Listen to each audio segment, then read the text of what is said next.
Do you feel that any of the legal efforts or the recounts will change the results in any single state or overturn anything related to the overall election?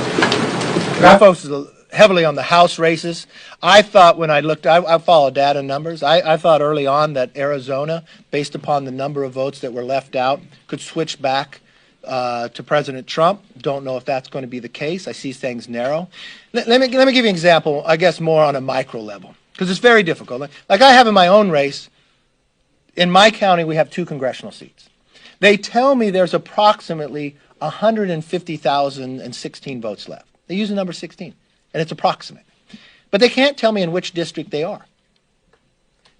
I just watched a race in New Jersey that the AP called, and probably called way too soon.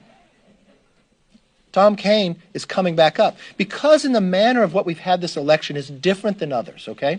A lot of by vote mail. Some states have done it before, others have not. Some mailed it to everybody. So when they counted, some counted certain votes coming in, and it'd be disproportionate. Democrats more likely voted in the absentee portion, and Republicans overwhelmingly voted on Election Day.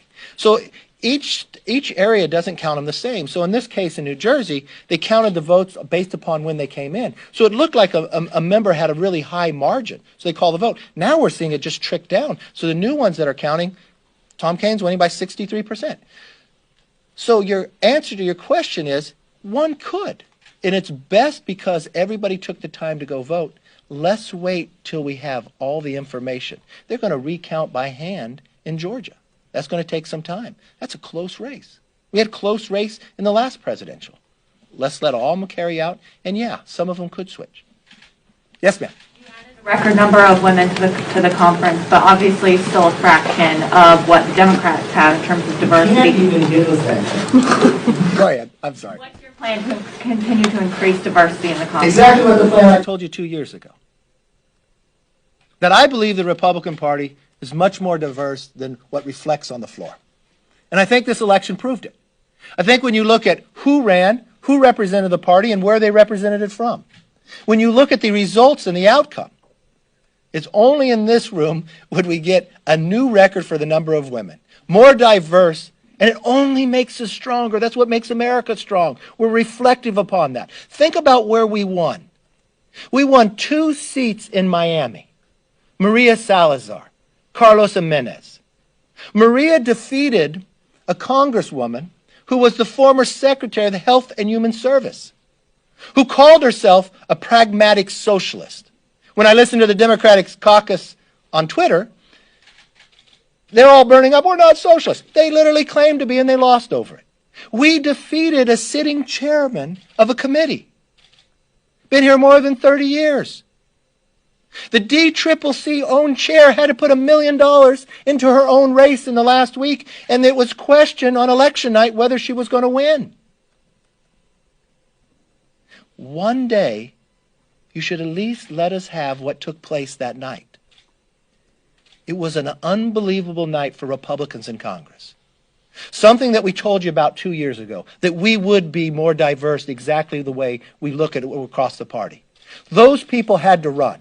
They put their name on the line. Not only, if you take us from 2 years ago, only 44 women won the primary. This time, 94. More women ran as Republicans than any time in the history of the Republican Party. Before, the record was 143. 225 ran this time.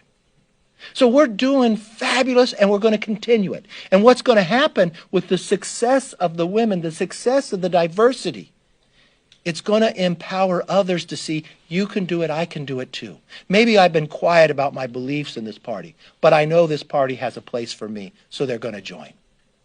Yes, sir. I mean, talk about a little bit, 2-part question. What do you want on COVID relief in the coming month? Because presumably you'll have some say. McConnell says he wants a targeted small package. I'm curious where you come out. And next Congress, you're going to have a pretty powerful minority. I'm curious how you think about that. In 2009, when you were in the minority, you guys didn't participate much with Obama. You argue he didn't participate with you.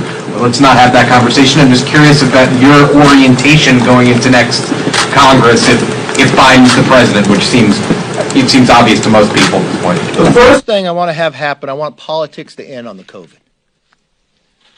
Now, you know I've been in all the discussions with the leaders. I've never watched one leader play politics more than anything else than Nancy Pelosi. She played politics from the very first time we did the CARES Act. You watched her delay it a week. You watched her, and I've watched her time and again inside the meetings. She had one mission and one mission only. She was willing to sacrifice her own members. Remember what she said prior to departure when we were talking about COVID and the problem solvers had put a plan up.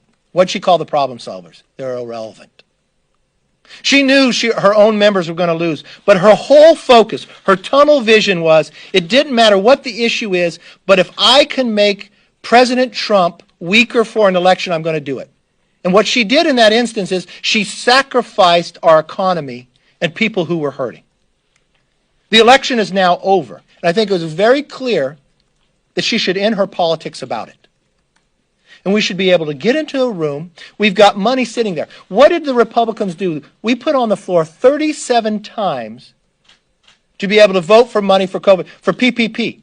There is more than $137 billion sitting there. It's only the date why you can't keep going out. She dispersed Congress because she was afraid I was going to do a motion to recommit. She changed how we voted to the floor on a continuing resolution, simply because she was afraid people would have got resources and help. So the number one thing that has to happen, the only thing that's standing in the way, in my view, is Speaker Pelosi. You want to target COVID? Yes! Yes. And you know what? We have more information today. We've got more than $100 billion sitting there for states. This is money that's already appropriated.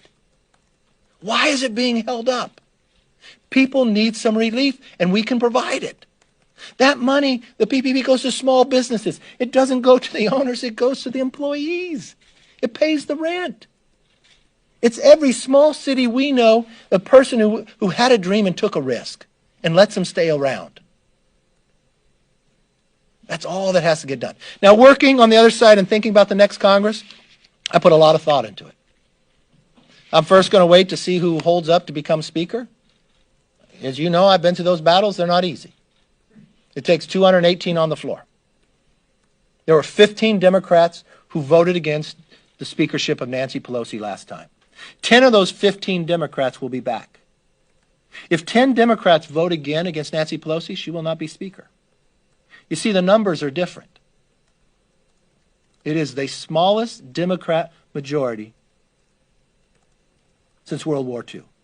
And from every reporting I'm seeing, or if I'm just reading Twitter, from their conference chair to Congresswoman AOC, it doesn't seem they're getting along very well. They're fighting on the fundamental of who they are, for what they championed and what they lost over. And they have the exact same leadership team that they lost last time with. I don't know in history, has there ever been a leadership team to lose the majority twice? Well, if they elect the same, we'll know for sure whether that will be in history. I always look forward to it. I appreciate that. I would ask you too. James Langford and Chuck Grassley both say that Joe Biden should have access to classified briefings to prepare for the transition. Do you believe that Joe Biden should have access to classified intelligence briefings? Only because I knew you were coming. I wanted to make sure what Joe Biden said too. You know, I'm part of the Gang of Eight. I do trust our intel community, and I want to make sure I continue to trust it. Joe Biden said, in regards to this, look, access to classified information is useful, but I'm not in a position to make any decisions on those issues anyway. So as I said, one president at a time. He will be president until January 20th. It would be nice to have it, but it's not critical. I think I kind of stand with Joe Biden. I'll trust the intel community. He's not president right now.